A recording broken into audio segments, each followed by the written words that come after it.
বসে বসে ভাবি আমি সারাদিন কি করে মেটাবো তোমার এই ঋণ।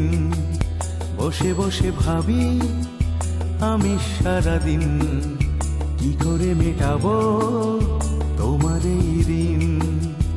এ মনের ঘরে কবে ধীরে ধীরে, মনের ঘরে কবে ধীরে ধীরে ফিরিয়ে দিলে আবার হারানো সেই দিন।